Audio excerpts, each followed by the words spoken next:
Hello, welcome back again to our Ruth Bible study. If you are joining us from St Andrew's Church or anywhere else, you are most welcome. This is, of course, just an accompaniment to our live Bible study on Zoom each week, so it's just like sort of audio notes. Anyway, this week we are moving into chapter 3, but before we do, we're going to have a look at this image which was shown to the group.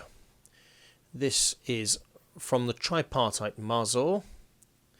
It is a Jewish medieval piece of art dating 1300, sort of that sort of date, maybe a little bit after. It is the festival prayer book for Sukkot, for the Feast of Tabernacles.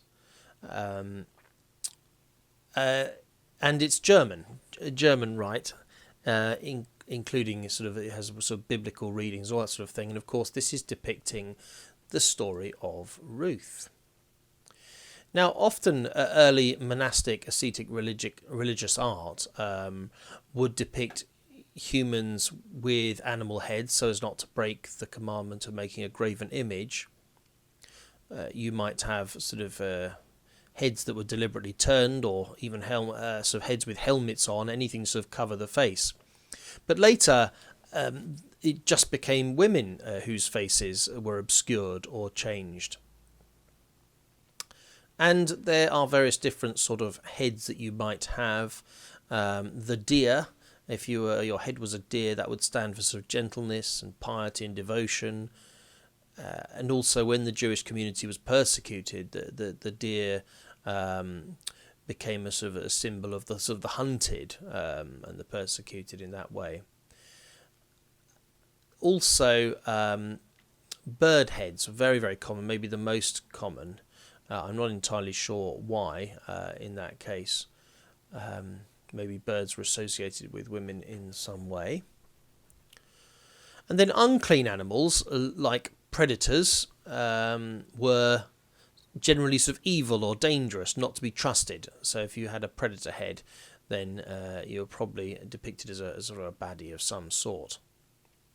Now, in this image, you can see the men have normal sort of faces, normal heads, and then we have a woman kneeling down with a green robe, with, I think, a sort of a bird head of some kind, sort of a handmaid picking up the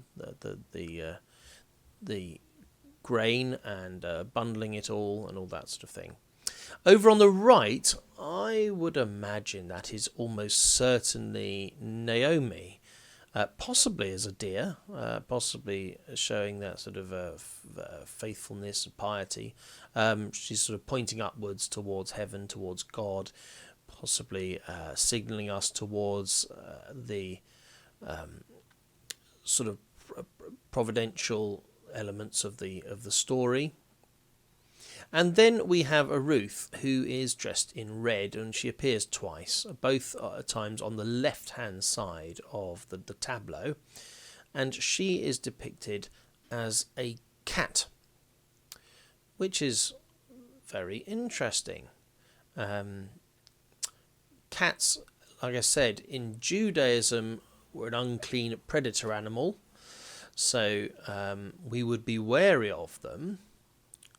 But then again, in ancient Egyptian symbolism, the cat was the opposite. They were the best companions of human beings. They were brilliant at warding off snakes and rats and things like that. So a household with cats would be thought of as a good place to have many children, associated with fertility.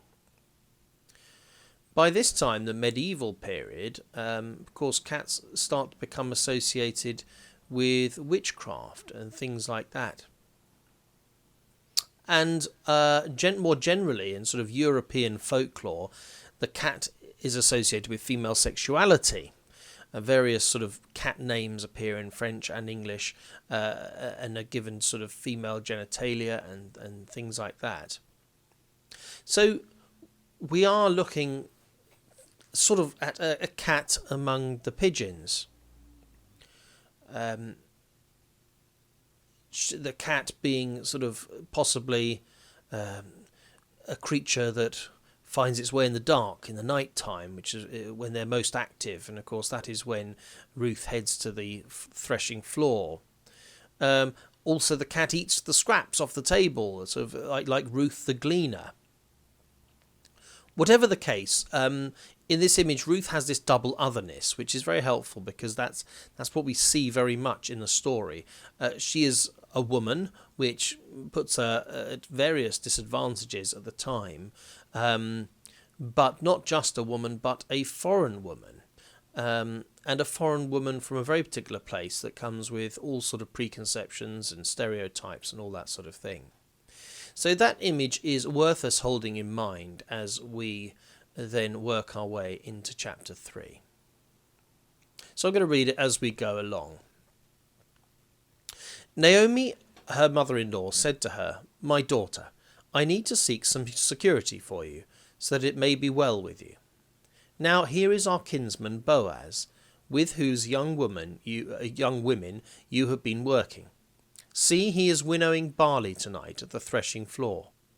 Now wash and anoint yourself, and put on your best clothes, and go down to the threshing floor, but do not make yourself known to the man until he has finished eating and drinking. When he lies down, observe the place where he lies, then go and uncover his feet, and lie down, and he will tell you what to do." She said to her, "All that you tell me, I will do." Right. So we're sort of coming to the climax of the book in a way. But again, this chapter is a beautiful description with some lovely details of the life and customs of a small community in ancient Israel. Naomi again describes Ruth as a daughter, as her daughter, and when she talks of Boaz, she talks of our kinsman. So this would indicate that Ruth is accepted, that being a Moabite-ess is not particularly important in this context. So Naomi sort of sees an opportunity here, whether she sees what God has already done or whatever, but she now sort of takes a few steps to ensure Ruth's place in the family and society. And what she seeks for Ruth in 3:1 is literally sort of a resting place. You'll find it in various different sort of translations, but it's sort of a resting place. I must see you settle in life, something like that. She's looking for something better for Ruth, and that's important. The author wants us to know that this is about her hesed for Ruth, her love and loyalty towards Ruth. But what exactly she is asking her to do, we're not entirely sure. Perhaps this is a very well-known procedure in Israel at the time. We don't know. It's not written about anywhere else. Is this how a widow makes an advance of some kind? And is it a sexual advance? Or is it not? We're not entirely sure. It's certainly not a Moabite custom, because Ruth has to have it explained to her. The plan is certainly a bold plan, and it certainly comes with a risk of rejection, mainly. But it seems that Naomi has read the signs so far, and they look good, and perhaps she sees God's hand in this and has faith. However, we would, as a reader, if we knew our scriptures to this point, we would be nervous of this situation, because here is a Moabitess who is thought generally to be stereotyped as over-sexualized and promiscuous and all these sorts of things, going in the night to see a man who has already had a few drinks. And it would remind us of, for example, the account of Tamar's ploy to make Judah sleep with her in Genesis 38, very, very similar in the night, and he is drunk and all that sort of thing. And this is a sort of a recurring theme, particularly with foreign women. So it's worth looking through Genesis particularly, at some of those stories. But there we are. That's where we are. That is the plan, and we're going to see whether what kind of a woman she is. Is she a cat? Is she going to live up to the stereotype? And I think very importantly, she says at the end that she should wait for Boaz to tell her what to do. So she's going to make an advance, but she needs to wait and see what Boaz will do. Now that sounds sort of risky, but we're going to hold on to that thought, and we'll come back to it. Threshing, of course, is the act of separating the grain from the husks, which could be done in various different ways, by sort of whacking it or things like that, possibly using animals to tread out the grain, then letting the husks be blown away by the wind, sort of throw the grain in the air, and with a stiff breeze it sort of lets the heavy grain fall to the floor, and the chaff will blow away. Why is he working at night? That is interesting. By night, are they talking about evening rather than actual night? Is he guarding the crop to some extent? Is it that the wind is better at that time? Is it that there is an element of sort of feasting as well? Harvest time was a time of feasting, and he's going to eat and he's going to drink as he's sort of doing the work as well.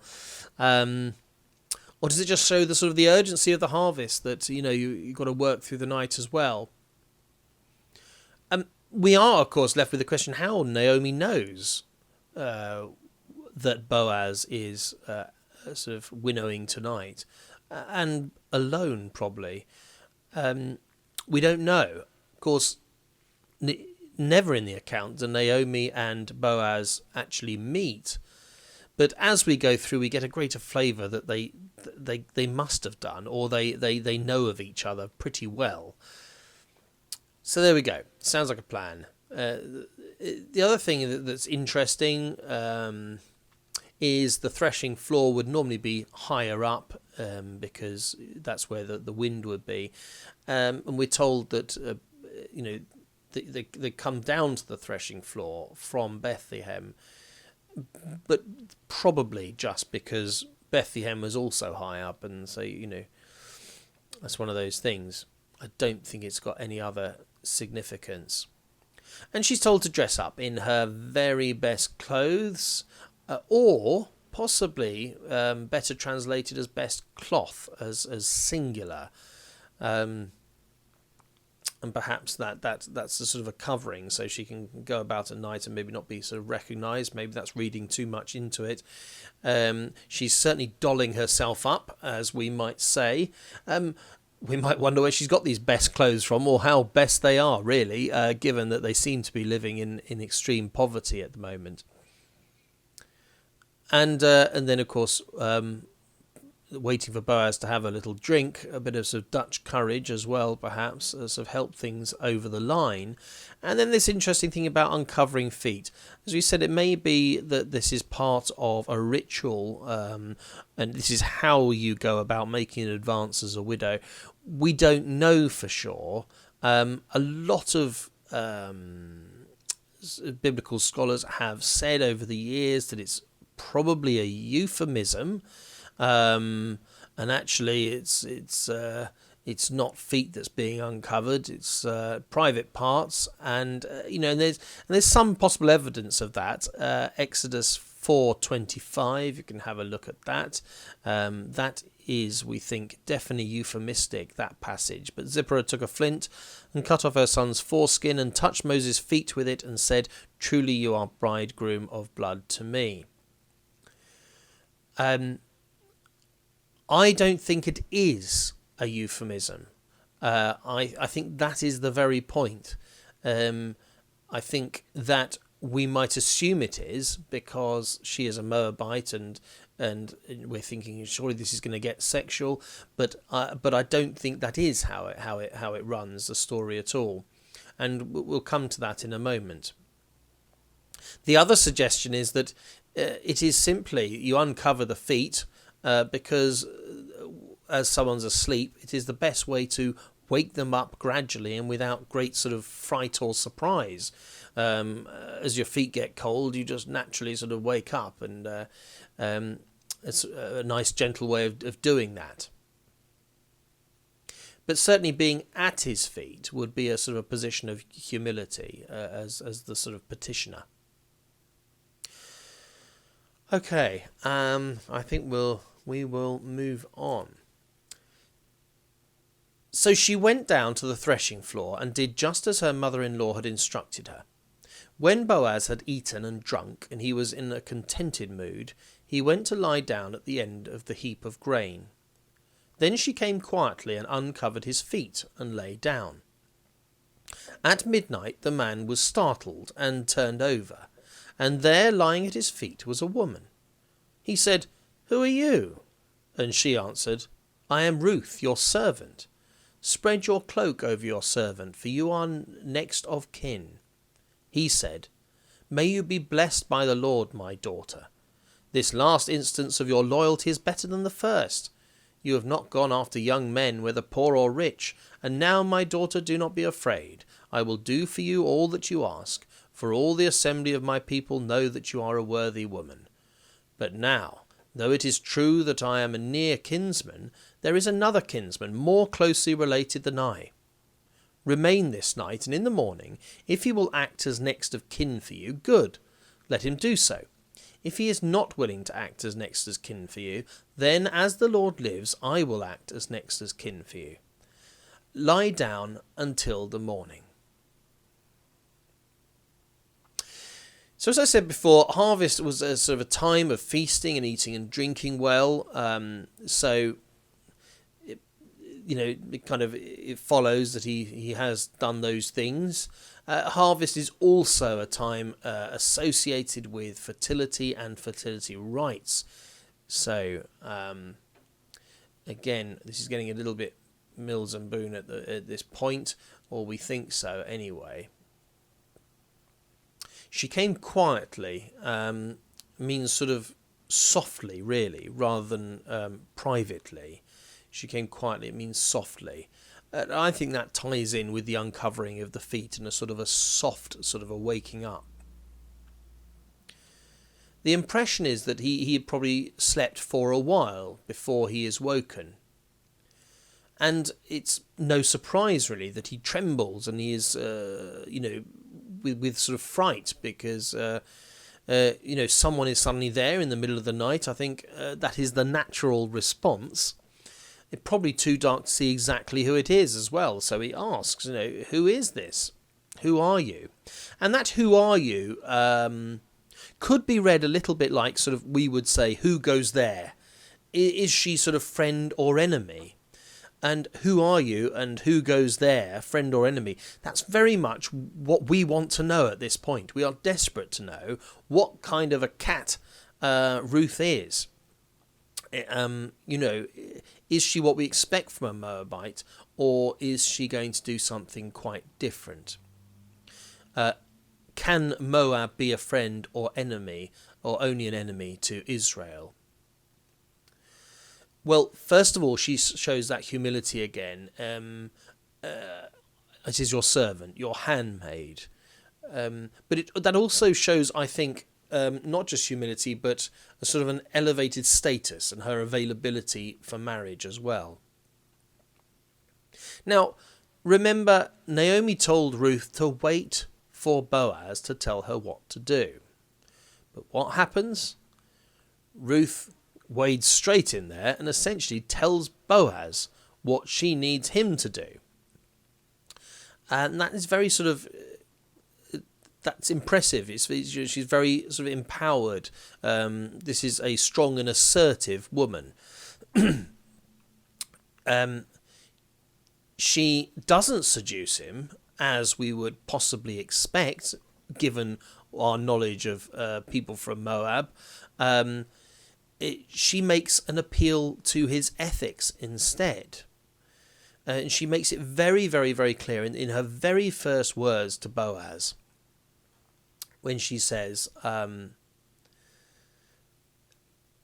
am Ruth, your servant. Spread your cloak over your servant, for you are next of kin. Spread your cloak over your servant. That is very much referring to marriage. This is about taking someone under your wings, offering the protection and stability and safety of your household and sharing your life together. That is what it means. So she is asking him to marry her. And that is why I'm so sure that uncovering of feet is not sexual in this context. And even if it is, even if it was intended to be, that is not what Ruth does at all. Like I say, ethics is what she appeals to rather than seduction. And just to absolutely push that home, to assert that in every way, she says, for you are my next of kin. You have responsibility, mate. She is saying that, essentially she's referring to levirate marriage or to being a goel, a kinsman redeemer. You have a duty to look after me, or at least to look after Naomi, who I am with. His response is a beautiful one. It is a prayer of blessing, that God may bless her, that he refers to her as my daughter. And he says that this instance of hesed, of loving loyalty, is better than the gleaning she did before, because she's not about trying to get something for her, trying to find a young man, to marry, which would not help Naomi in any way. She is doing what will help both of them, hopefully, and do honour to the deceased's husbands as well, and continue the family line and all of that sort of thing. So this is a great act of sacrifice to come to Boaz and ask him to wrap his cloak over her as well. And so he responds to her hesed in the same way that she responds to Naomi when she says, I will do everything that you tell me to do, even though she doesn't quite. But that's what she says. And in the same way, Boaz passes that on. He says, I will do for you what you have asked. And also just a reminder that sort of everyone's on board with this, or everyone's likely to be on board with this, because the whole assembly of people know that she's a really worthy woman. People are learning something new here about Moabites. But then there's a little snag. There is someone else in the picture who is a nearer kinsman, who perhaps it is their duty first of all to do these things. So he says, okay, we're going to stay here tonight. He wants to protect her, wants to look after her. And we'll in the morning we will deal with it. If he acts as next of kin for you, good. Let him do so. This is not, I don't think, because Boaz wants to shirk this responsibility or pass it on or pass it by. It is rather that he is showing that his priority is to make sure Ruth and Naomi are cared for. So if this other next of kin will do that, well, that is a good thing. But as if also in the next sentence to show how keen Boaz is to do it himself, he almost next sentence, we will find that he's going to go straight in the morning, straight off into town to deal with it immediately. He wants the situation resolved. He's a keen bean, as we might say.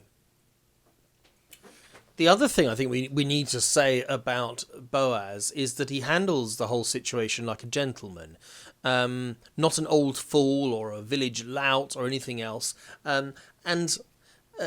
that is something to comment on, because it's not what we've seen in the past. Again, referring to various other Old Testament stories, very often the man is kind of, so drunk he doesn't know what he's doing, or he's a real rogue, really. And that's not what we see in this situation. He's a sort of a genuine strong man, which is, his name Boaz means strength. He accepts the socially weak, he accepts the alien, he accepts the widow, and he accepts her as a strong woman who is assertive. He's, I think, a very impressive sort of a character. He shows dignity and restraint. And at the same time, of course, Ruth is an equally impressive character. She goes against the grain and doesn't do what we expect of a Moabite woman. It's actually a beautiful account we see of sexuality, not crudely about sex. This is sort of honest of female sexuality, which we don't often see, really, particularly in the Old Testament. And it's nothing like the example of sort of Lot and his daughters, which is essentially the sort of the trope that is handed down to the Moabite women to this point. We will move on. So she lay at his feet until morning, but got up before one person could recognize another. For he said, "It must not be known that the woman came to the threshing floor." Then he said, "Bring the cloak you are wearing and hold it out." So she held it, and he measured out 6 measures of barley and put it on her back. Then he went into the city. She came to her mother-in-law, who said, "How did things go with you, my daughter?" Then she told her all that the man had done for her, saying, "He gave me these 6 measures of barley, for he said, 'Do not go back to your mother-in-law empty-handed.'" She replied, "Wait, my daughter, until you learn how the matter turns out, for the man will not rest, but will settle the matter today."